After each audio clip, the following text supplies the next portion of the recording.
លោកគ្រូសឹកហើយតែសាលាបល័យរបស់យើងដួលអត់ទេគឺនៅតែការងារហ្នឹងនៅតែបន្តនៅតែសិក្សារៀនសូត្របន្តគ្រប់អង្គណាបែបថាលោកគ្រូជាក្រហោះខ្ញុំកណាជាក្រហោះក៏ពិត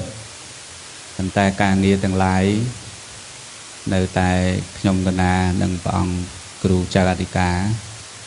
ធ្វើការជាមួយគ្នាដដែលទេទាំងសូមព្រះអង្គកុំបាក់ទឹកចិត្ត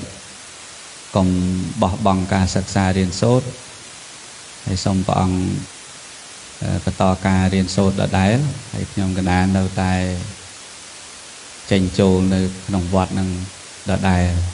បើមិនបានញឹកក៏ក្នុងមួយអាទិត្យអាច3ទៅ4ថ្ងៃអីដែរហើយព្រះអង្គដែលលោករៀនសូត្រថ្នាក់មហាវិទ្យាល័យពេលលោកគ្រូសឹកទៅគឺបានន័យថាអត់មានបច្ច័យបងសាលាទេព្រោះខ្លាចខ្លួនឯងអត់មានដែរតែនឹងជំរុញជាមួយលោកគ្រូចារិកាដែលជាប្រាក់ឧបត្ថម្ភវត្តដើម្បីបន្តបង់ថ្លៃសាលាប្រគេនព្រះអង្គរៀនសូត្ររហូតដល់ចប់ថ្នាក់អ្វីដែលព្រះអង្គពងរៀនណាហើយព្រះអង្គថ្នាក់បឋមថ្នាក់បឋមទី1ទី2ទី3អីទាំងអស់ថ្នាក់មត្តេយ្យអីក៏ចឹងដែរណាព្រះអង្គកុំដោយសារតែលោកគ្រូសឹកលែងនាំគ្នាលែងនៅវត្តនេះព្រោះអ្វីវាមិនថិតថេរវាមិនទៀងសំបីតែយើងជាប្រសង់ក៏គង់ខ្លាចជាប្រសក់អញ្ចឹងថ្ងៃមុខមិនមែនតែលោកគ្រូទេតែន័យថាគ្រប់អង្គក៏ត្រូវការប្រែប្រួលដូចគ្នាដែរអញ្ចឹងមានតែខំព្យាយាមសិក្សារៀនសូត្របន្តទៅទៀតហើយកុំបោះបង់វត្តប្រាសាទនាងខ្មៅត្រូវតែគង់នៅប្រាសាទនាងខ្មៅ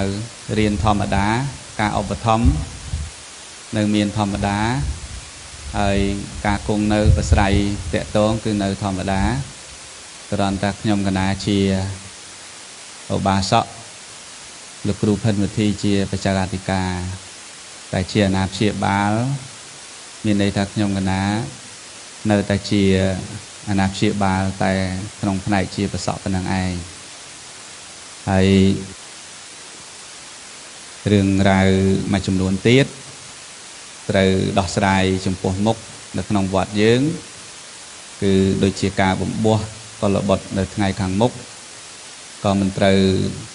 បោះបង់ចោលដែរគឺនៅតែធ្វើដដែលហើយ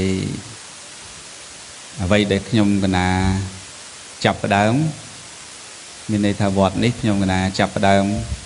ប្រមូលគ្នាដើម្បីជួយហើយអញ្ចឹងទៅសមិទ្ធផលក៏ដូចជាធនធានមនុស្សមានន័យថានៅសម្បូរបែបអញ្ចឹងមិនបោះបង់ចោលទេហើយក៏ព្រះអង្គនៅតែខំបន្តទៀតហើយថ្ងៃនេះខ្ញុំកណា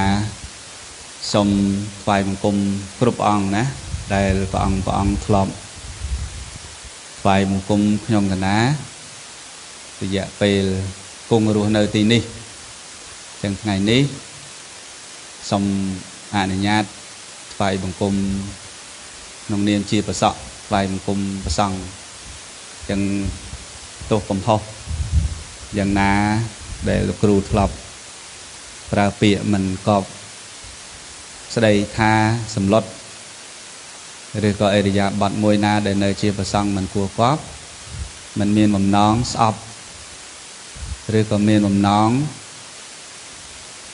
ចង់វាយឬក៏ចង់ស្ដីអីទេបំណងតែមួយគឺដើម្បីចង់ឲ្យកូនសិស្ស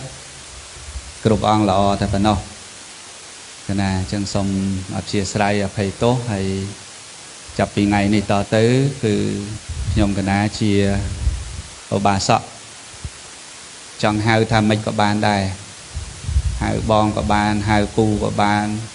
ហៅលោកគ្រូក៏បានហៅអីក៏បានតាមអធិស្ឋានរបស់ព្រះអង្គគ្រប់អង្គ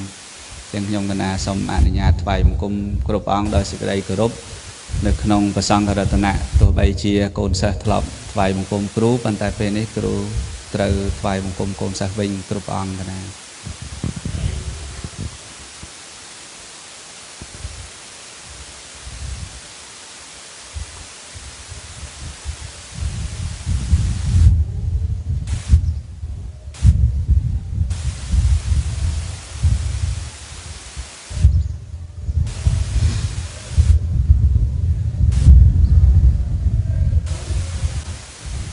មានចំណុចណាមួយមិនគួរកប់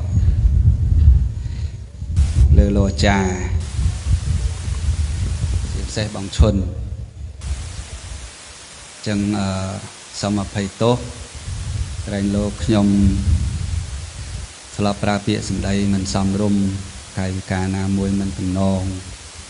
ក្នុងការដឹកនាំនៅវត្តនេះរយៈពេល13ឆ្នាំមកនេះចឹងសូមបងអាចារ្យទាំងអស់ញោមយាយតាទាំងអស់មេត្តាអព្យាស្រ័យអភ័យទោសសម្រាប់ការដឹកនាំរបស់ខ្ញុំជាប្រសង្ឃកាលពីមុនផងហើយសូមអនុញ្ញាតពីដើមបងអាចារ្យញោមអាចារ្យទាំងអស់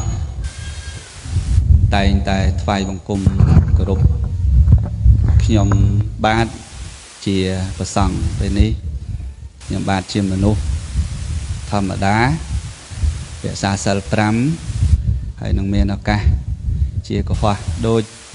តែបងអាចារ្យញោមអាចារ្យលោកយាយលោកតាដែរហើយដូច្នេះខ្ញុំសូមអនុញ្ញាតថ្វាយបង្គំអភ័យទោសនៅអ្វីដែលធ្លាប់មានកាយវិការមិនគួរកប់ពីកន្លងមក